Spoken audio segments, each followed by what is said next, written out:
नमस्कार दोस्तों। नौकर जोड़ लगा लगा कर मेरा मसाज करता। उसको पैसे पकड़ाती तो कहता रहने दो मालकिन, वसूली रात को करूँगा। मैं कुछ समझ ना पाती। जैसे जैसे वह मसाज करता मुझ पर खुमारी बढ़ती ही जाती और मैं सुकून से गहरी नींद सो जाती। लेकिन एक रात मुझे नींद नहीं आई। मेरे होश उड़ गए जब उस रात मसाज करते करते। मेरा नाम रूपाली है। मैं बहुत खूबसूरत थी, इसलिए शादी से पहले हर दिन मेरे लिए रिश्ता आता था। मैं अपने माँ बाप की इकलौती बेटी थी, इसलिए मेरा बाप चाहता था कि मैं डॉक्टर बनकर उसका नाम रोशन करूं। मगर जब मेरे लिए इतने अच्छे रिश्ते आते तो मेरी माँ मुझे कहती कि मैं तुम्हें पढ़ाई छुड़वा दूंगी ताकि मैं तुम्हारी शादी कर दूं। मगर मैं अपनी माँ से कहती थी कि मुझे तो डॉक्टर बनना है। मगर यह सुनकर मेरी माँ को गुस्सा आ जाता था और वह कहती थी कि तुम अभी शादी कर लो, यह डॉक्टरी बाद में कर लेना। मगर मेरा बाप नहीं मानता था, इसलिए मेरी माँ एक बुजुर्ग बाबा के पास गई और उनसे कहा कि मैं अपनी बेटी की शादी करना चाहती हूँ। मगर उसका बाप नहीं मान रहा। कोई ऐसा तवीज़ दो कि बाप उसका शादी के लिए फ़ौरन मान जाए। उस बुजुर्ग ने मेरी माँ से 20,000 रुपये लिए और ऐसा तवीज़ बना दिया कि मेरा बाप मेरी शादी के लिए फ़ौरन मान गया। यह रिश्ता दरअसल मेरे बाप के दोस्त ने अपने बेटे के लिए मांगा था और कहा कि आपकी बेटी शादी के बाद भी डॉक्टर बन सकती है। यह सुनकर मेरा बाप ने उसे शादी के लिए फ़ौरन हाँ कह दिया था और मैं विदा होकर अपने ससुराल आ गई। मेरे ससुराल वाले बहुत अमीर थे, इसलिए मैं और मेरे पति अलग घर में रहते थे। मेरा पति अपने बाप का बिजनेस संभालता था, इसलिए वह सुबह से शाम तक बिजी रहता था। मैं उसके घर गई तो यह ऐशो आराम देखकर मैं चौंक गई। मेरे पति ने मेरी सेवा के लिए कई नौकरानियां रखी हुई थी, मगर उसका एक नौकर धीरे धीरे मेरे करीब आने लगा। उस नौकर ने मुझसे कहा कि मैं यहाँ काफ़ी सालों से काम कर रहा हूँ और आपके ससुराल वाले मुझे बिल्कुल घर के मेंबर की तरह समझते हैं। यह सुनकर मैं भी उसे खास अहमियत देना शुरू कर दी थी। वह एक दिन मेरे कमरे में आ गया तो मैं अभी तक बिस्तर में लेटी हुई थी। उसने मुझे थका थका देखा तो कहने लगा कि आप लेटे रहो, थक गई होंगी। अगर आपको ऐतराज़ ना हो तो मैं आपके पैर दबा दूं। यह सुनकर मैं चौंक गई। मैं खूबसूरत थी, जवान थी, लेकिन मुझे मेरे पति के अलावा किसी मर्द ने नहीं छुआ था और ना ही मैं किसी नौकर से कभी पैर दबवाए थे। इसलिए मैंने फ़ौरन मना कर दिया। नहीं, मुझे अच्छा नहीं लगता कि कोई पराया मर्द मुझे छुए। यह सुनकर वह चुप हो गया और मेरे कमरे से चला गया। तभी मुझे एहसास हुआ कि मैंने उसकी बात का जवाब बहुत सख्ती से दिया था। शायद वह पहले भी मेरे ससुरालियों के साथ काम करता होगा, मगर मैंने साफ इनकार करके उसका दिल तोड़ दिया था। दरअसल मैं बहुत नरम दिल थी, इसलिए मुझे बाद में अफसोस होने लगा। मैं उसके बारे में सोचने लगी कि यह नौकर तो काफ़ी जवान और खूबसूरत है। मुझे इससे पैर नहीं दबाना चाहिए था। शायद मेरे पति को यह बात अच्छी न लगे। अगले दिन भी ऐसा हुआ। नौकर ने यही बात मुझे दोबारा कहा। मैं उस दिन बहुत थकी हुई थी, इसलिए मैंने अपने पैर बिस्तर से नीचे कर लिए और उससे कहा कि तुम मेरे पैर दबा दो। यह सुनकर वह खुश हो गया और उसने मेरे पैर दबाने शुरू कर दिए। वह इतने धीरे धीरे पैर दबा रहा था कि मुझे फिर से नींद आने लगी। यह देखकर वह नौकर कहने लगा, मालकिन, आपको नींद आ रही है, आप बिस्तर पर लेट जाओ, मैं आपके पैर दबाता रहूँगा। मैं जैसे मदहोशी में थी, इसलिए फ़ौरन बिस्तर पर लेट गई। वह नौकर बिस्तर पर आ गया और मेरे पैर दबाने लगा। उसके बाद मुझे होश ही नहीं रहा और मैं सो गई। मुझे नहीं पता था कि मैं कितने घंटे सोती रही। मेरी आँख खुली तो मैंने देखा कि वह नौकर अभी तक मेरे पैर दबा रहा था। यह देखकर मुझे उस पर तरस आ गया और मैं हाथ बढ़ाकर अपने पर्स को खोला और कुछ नोट निकाले और उस नौकर के हाथ में रख दिए। यह देखकर वह शर्माने लगा। मालकिन, आप मुझे पैसे देकर शर्मिंदा कर रही हैं। मेरी सैलरी अच्छी है, मुझे इन पैसों की ज़रूरत नहीं है। यह सुनकर मैम मुझसे कहने लगी कि यह पैसे तुम्हारी मेहनत के हैं। यह सुनकर उस नौकर ने मुझसे वह पैसे ले लिए और मेरे कमरे से निकल गया।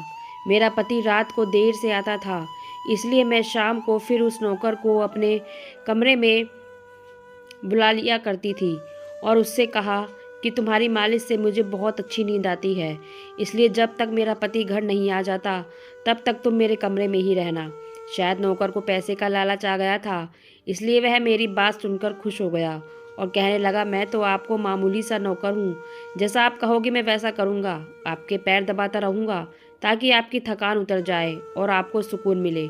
यह सुनकर मैंने उससे कहा कि तुम्हारे हाथों में जादू है, इसलिए तो मेरी सारी थकावट उतर जाती है। एक दिन नौकर ने मुझसे कहा कि आपकी सास भी कभी कभी मुझसे मसाज करवा लेती थी। यह सुनकर मैं चौंक गई। मुझे मेरी सास ऐसी नहीं लगती थी, मगर वह नौकर झूठ बोलने वाला नहीं लगता था। मुझे ससुराल आए 1 महीना होने वाला था, इसलिए मैंने नौकर को परख लिया था। वह मुझे हर बात सच ही कहता था। मेरे घर में नौकरानियां भी काम करती थी, मगर वह झूठी और बेईमान थी। वह मुझसे जो बात सुन लेती थी उसे पूरे मोहल्ले में मशहूर कर देती थी, इसलिए मैं उन्हें अपने कमरे में नहीं आने देती थी। यह नौकर इस घर का पुराना नौकर था, इसलिए मैं उस पर भरोसा करती थी।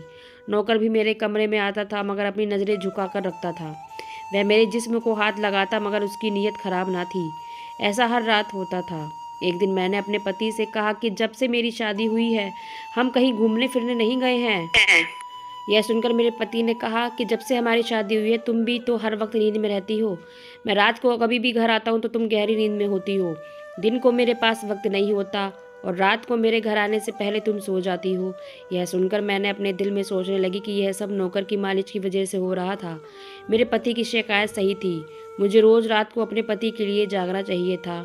उस दिन मैंने फैसला किया कि आज रात जब नौकर मुझे मालिश के लिए कहेगा तो मैं इनकार कर दूंगी, ताकि मुझे नींद ना आए और मैं अपने पति के आने तक जागती रहूं। शाम हुई तो मैं नहाकर खुद को खूब तैयार किया और दुल्हन बनकर बिस्तर पर बैठ गई। नौकर मेरे कमरे में आया तो उसने मुझे मालिश के लिए पूछा, मगर मैंने साफ इनकार कर दिया। मेरी बात सुनकर वह कुछ उदास हो गया और वापस चला गया। कुछ देर बाद नौकर मेरे कमरे में आया तो उसके हाथ में दूध का गिलास था।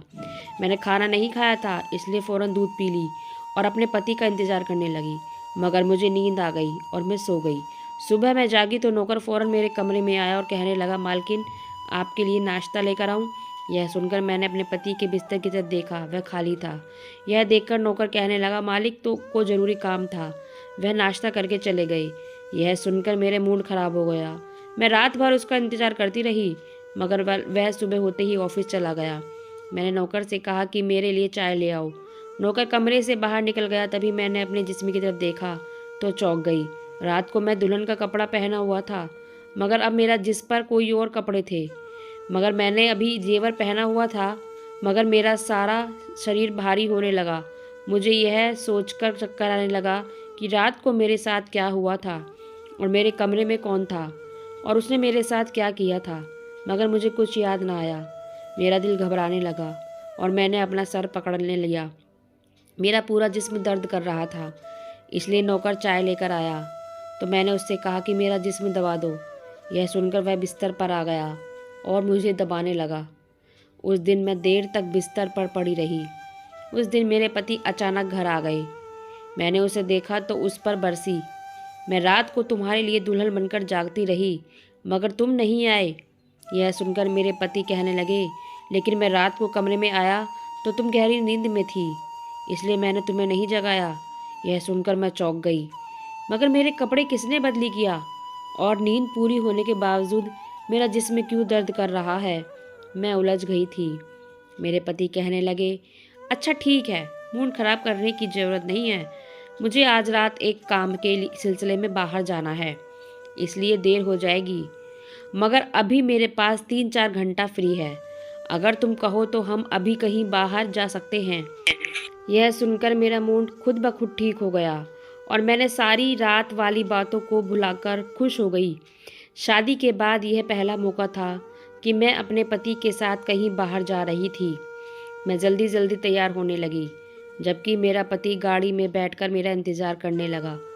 उस वक्त नौकर कमरे में आ गया और मुझसे पूछा, मालकिन आप कहीं जा रही हैं क्या?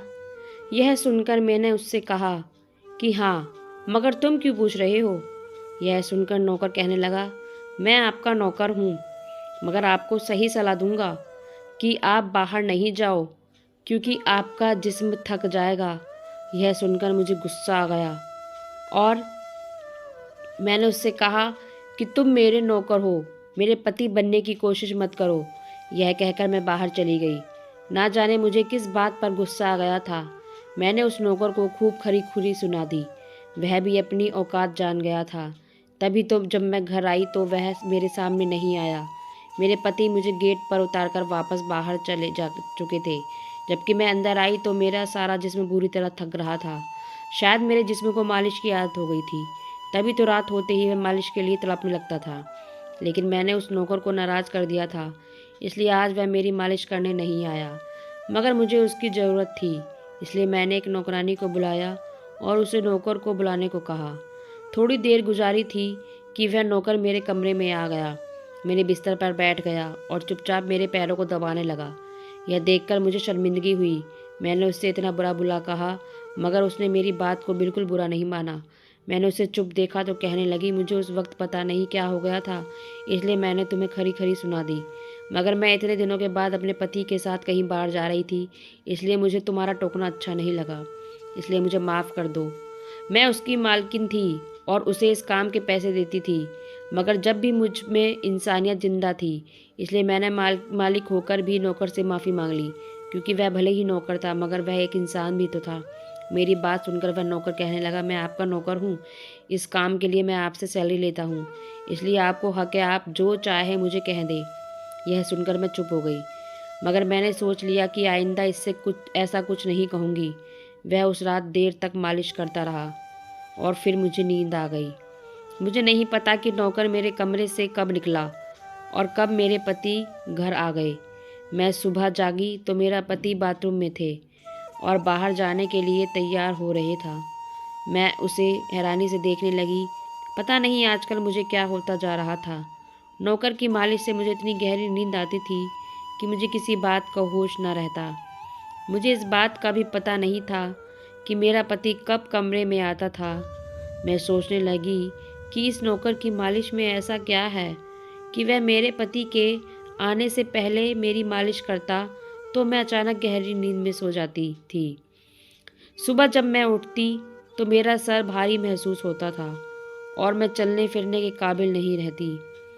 मगर यह बात मैंने अपने पति को नहीं बताई, क्योंकि मैं नहीं चाहती थी कि यह बात मेरे पति को पता चले कि मैं उस नौकर से मसाज करवाती थी।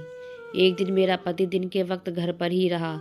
मैंने नौकर से घर के सारे काम करवाया और अपने कमरे में नहीं आने दिया। नौकर भी घर के सारे काम करता रहा और मसाज वाली बात किसी के सामने अपने मुंह से ना ही निकाली। मैं भी चाहती थी कि यह बात किसी को पता न चले। इस दौरान जब मेरा पति घर से बाहर जाता था, मैं उस नौकर को कमरे में बुला लेती थी। मगर एक दिन मेरा पति अचानक ही घर आ गया और मैं कमरे में थी। यह सुनकर मैं बहुत घबरा गई और सोचा कि पति के आने से पहले नौकर को भगा दूं। मगर यह नौकर भी बड़ा समझदार था। मेरे पति के आने से पहले दूसरे काम पर लग गया और मेरे पति को कुछ पता नहीं चला।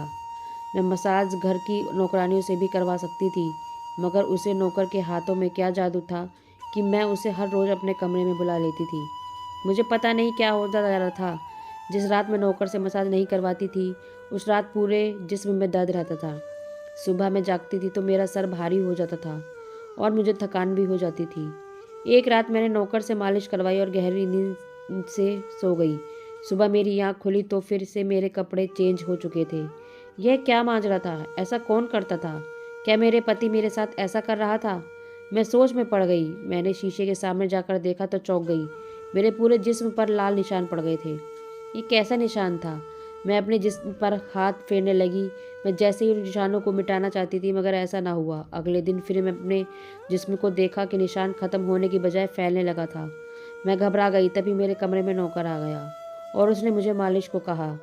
मैं उस निशान को उससे छुपाना चाहती थी, इसलिए उसे कहा कि आज तुम सिर्फ मेरे पैर दबा दो। उसने मुझसे कुछ नहीं पूछा, मगर मैं अंदर ही अंदर डर रही थी। किसी दिन मेरे पति ने यह निशान देख ली तो मैं उसे क्या जवाब दूंगी। यह सोच सोचकर थक चुकी थी, इसलिए मैंने तकिए पर सर रख दिया। नौकर मेरा मसाज करने लगा। मेरी आंखें नींद से बंद होने लगी। तभी मुझे नौकर ने ऐसी बात कह दी जिसे सुनकर मेरे होश उड़ गए। उसने मुझसे कहा, मालकिन, आप मुझे बहुत अच्छी लगती हो। मेरी आंखें बेजिल होने लगी थी। मुझे उसकी बात समझ नहीं आई और फिर मैं गहरी नींद में सो गई। सुबह मेरी आँख खुली तो मेरा पति भी बिस्तर में लेटा हुआ था। मेरा सर भारी हो रहा था और जिस्म दर्द से टूट रहा था, मगर उसके बावजूद मैं अपने पति के करीब गई और उसे धीरे से उन निशान के बारे में बता दिया। मैंने सोचा कि यह निशान बढ़ रहे थे, इसलिए मुझे यह बात अपने पति को बता देनी चाहिए। यह सुनकर मेरे पति ने मेरे जिस्म से कपड़ा हटाया तो वह उछल पड़ा। वह मुझसे दूर हो गया और कहने लगा, तुमने मुझे धोखा दिया है, बेवफाई की है और तुम्हें उसी की सज़ा मिली है। यह कोई बीमारी नहीं है बल्कि तुम्हारा गुनाह है। मुझ में क्या कमी थी जो तुमने दूसरा मर्द तलाश कर लिया? मैं काम में बिजी था, मर तो नहीं गया था कि तुमने एक और चक्कर चला लिया। यह सुनकर मैं हक्का बक्का रह गई। मैंने उससे कहा कि यह आप कैसी बातें कर रहे हैं, मैं बेकसूर हूँ। मगर मेरा पति हंसने लगा और कहा कि यह निशान बता रहे हैं कि तुम गुनहगार हो, इसलिए मेरे घर से निकल जाओ, मैं तुम्हें तलाक के पेपर्स भेज दूंगा। उसने मुझे धक्के मार मार कर निकाल दिया। मैं रोते हुए अपने माँ बाप के घर आ गई और उन्हें अपनी बेगुनाही का यकीन दिलाया। वह मेरे अपने थे, इसलिए उन्होंने यकीन कर लिया। उन्होंने कहा कि वह मेरे पति से बात करने जाएंगे, मगर उनके जाने से पहले ही तलाक के कागज़ आ चुके थे और मेरी हंसती मुस्कुराती दुनिया उजड़ गई। मैं इसका जिम्मेदार किसको ठहराती? कोई भी तो नहीं था कि मैं कई दिनों तक रोती रही और अपने बिस्तर पर पकड़ लिया था। मुझे ऐसा लगने लगा था जैसे मैं मरने वाली थी। एक दिन मेरी माँ मेरे कमरे में आई और कहने लगी कि तुमसे कोई मिलने आया है। मैं भागकर गई, शायद मेरे पति आए हों।